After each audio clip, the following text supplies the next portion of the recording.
Hello friends, எல்லாருக்கும் வணக்கம். இது உங்கள் செஸ் வாசம். ஸோ இன்னைக்கு பார்த்தீங்கன்னா நம்ம வந்து 1970ல பென்ட் லார்சன் வர்சஸ் போரிஸ் பாஸ்கேக்கு நடந்த ஒன் ஆஃப் த கேம் தான் பார்க்க போறோம். இந்த கேம்ல வந்து ஒரு பானை வச்சு கேம் எப்படி ஃபினிஷ் பண்றாங்க அப்படின்றத நம்ம பார்க்க போறோம். அண்ட் முக்கியமா நான் வீடியோக்குள்ள போறதுக்கு முன்னாடி நம்ம சேனல் இன்னும் யாரும் சப்ஸ்கிரைப் பண்ணலனா தயவு செஞ்சு சப்ஸ்கிரைப் பண்ணிக்கோங்க. இதுல போரிஸ் பாஸ்கே வந்து பிளாக் பீசஸ் ஹேண்டில் பண்ணிட்டு இருக்காரு. கேம் எப்படி ஸ்டார்ட் ஆகுதுன்னு பாத்தீங்கன்னா B3 புஷ் பண்றாரு ஒயிட். B3 ப்ளே பண்ணி இது வந்து நிம்சோ லார்சன் அட்டாக்னு சொல்லுவாங்க. இப்போ E5 பிஷப் B2. இது வந்து நிம்சோ லார்சன் அட்டாக்லயே வந்து மாடர்ன் வேரியேஷன். இப்ப நைட் C6, இப்ப C4, நைட் F6, இப்ப நைட் F3. இப்ப E4 புஷ் பண்றாரு.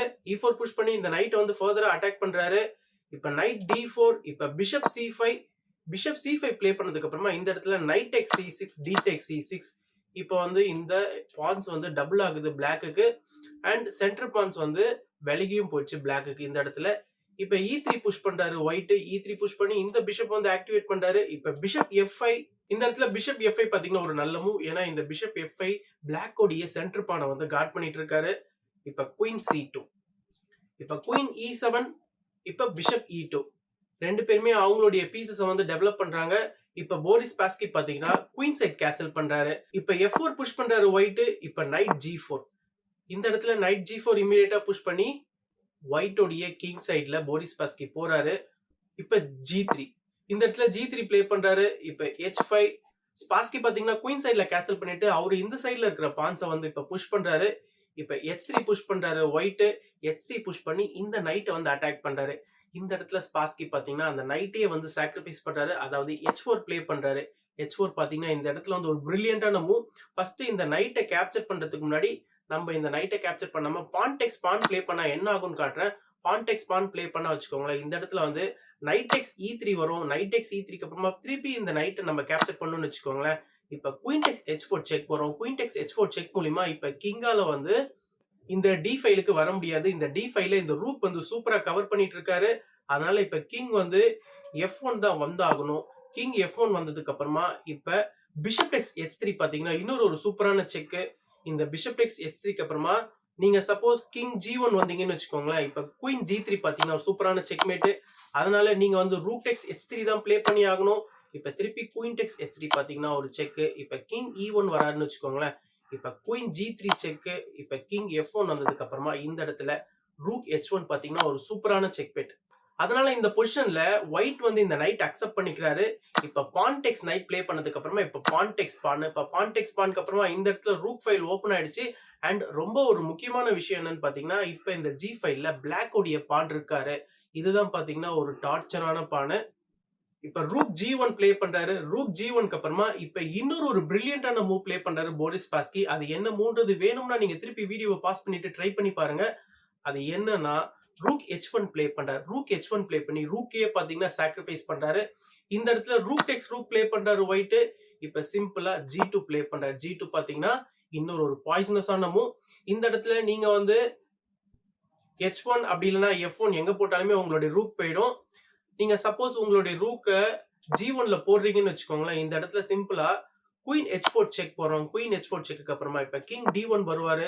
இப்ப குயின் H1 வருவாரு. குயின் H1க்கு அப்புறமா இப்ப நீங்க வந்து இந்த குயினை கேப்சர் பண்ணீங்கன்னு வச்சுக்கோங்களேன். இப்ப நம்ம திருப்பி இந்த ரூக்கை கேப்சர் பண்ணிட்டு திருப்பி இன்னொரு ஒரு புது குயினை கொண்டு வரலாம்.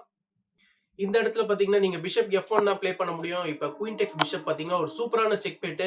ஏன்னா இந்த இடத்துல கிங்குக்கு சப்போர்ட் பண்றதுக்கு எந்த பீஸுமே கிடையாது. அண்ட் இந்த ஸ்கொயர்ல பிளாக் பண்றதுக்கும் எந்த பீஸுமே கிடையாது. அதனால இந்த பொசிஷனை பொறுத்த வரைக்கும் ஒயிட்டால இந்த குயினை எடுக்கவே முடியாது. இந்த இடத்துல ஒயிட் வந்து குயின் C3 ப்ளே பண்ணி கிங்குக்கு வந்து இங்க ஒரு எஸ்கேப்பிங் ஸ்கொயர் தரலாம். இப்ப நம்ம இந்த ரூக்கை கேப்சர் பண்ணி ஒரு செக் தரலாம். இப்ப கிங் C2 வராருன்னு வச்சுக்கோங்களேன். இந்த இடத்துல நம்ம வந்து குயின் F2 ப்ளே பண்ணிக்கலாம். குயின் F2 மூலியமா திருப்பி இந்த பானை நம்ம ஃபர்தரா புஷ் பண்ணி இன்னொரு ஒரு குயினா கன்வெர்ட் பண்ணுவோம். இதுல இருந்தும் பாத்தீங்கன்னா ஒயிட்டால இந்த கேமை வந்து தாக்கு பிடிக்க முடியாது. சோ இதெல்லாம் கன்சிடர் பண்ணி தான் இந்த இடத்துல ஒயிட் என்ன பண்ணிருக்காருன்னா ரூக் எடுத்துட்டு வந்து F1ல ப்ளே பண்ணிருக்காரு. இந்த பானை வச்சு ரூக்கை கேப்சர் பண்ணாலுமே நெக்ஸ்ட் நம்ம இந்த பானை கேப்சர் பண்ணிக்கலாமே, குயினை கேப்சர் பண்ணிக்கலாம்னு சொல்லிட்டு ஒரு ஐடியால தான் ப்ளே பண்ணிருக்காரு. பட் இந்த இடத்துல போரிஸ் பாஸ்கே பாத்தீங்கன்னா இன்னொரு ஒரு சூப்பரான மூவ் ப்ளே பண்றாரு. இந்த இடத்துல பான் டெக்ஸ் ரூக் ப்ளே பண்ணல. அவர் சிம்பிளா என்ன பண்றாருன்னா குயினை வச்சு H4ல ஒரு சூப்பரான செக் தராரு. குயின் H4 செக் கொடுத்ததுக்கு அப்புறமா இந்த பொசிஷன்ல நீங்க ரூக்க குறுக்குல போட்டீங்கன்னு வச்சுக்கோங்களேன். திருப்பி நம்ம வந்து இந்த பானை குயினா கன்வெர்ட் பண்ணிடலாம். இது பாத்தீங்கன்னா ஒரு சூப்பரான செக்மேட்டா இருக்கும். இந்த இடத்துல நீங்க பிஷப் F1 ப்ளே பண்ணலாம். இப்ப திருப்பி பாத்தீங்கன்னா நம்ம இந்த குயினை வச்சு இந்த பிஷப்பை கேப்சர் பண்ணிக்கலாம். இது வந்து ஒரு சூப்பரான செக்கு. இப்ப நீங்க கிங்க வச்சு தான் டேக் பண்ண முடியும். உங்க ரூக் வந்து பின்ல இருக்கிறதுனால, இப்ப கிங் டேக்ஸ் குயின்க்கு அப்புறமா இந்த இடத்துல குயின் H1 செக் தரலாம். இப்ப திருப்பி நீங்க கிங் E2 ப்ளே பண்ணதுக்கு அப்புறமா இப்ப பிஷப் டேக்ஸ் G4 செக் வருது. பிஷப் டேக்ஸ் G4க்கு அப்புறமா இப்ப ரூக் F3 வச்சு நீங்க பிளாக் பண்ணீங்கன்னு வச்சுக்கோங்களேன். இப்ப குயின் டேக்ஸ் F3 ஒரு செக். இப்ப கிங் E1 வராருன்னு வச்சுக்கோங்களேன். இந்த இடத்துல குயின் E2 வந்து ஒரு சூப்பரான செக்மேட். சோ எல்லாமே பாத்தீங்கன்னா இந்த ஒரு பானால தான் வருது.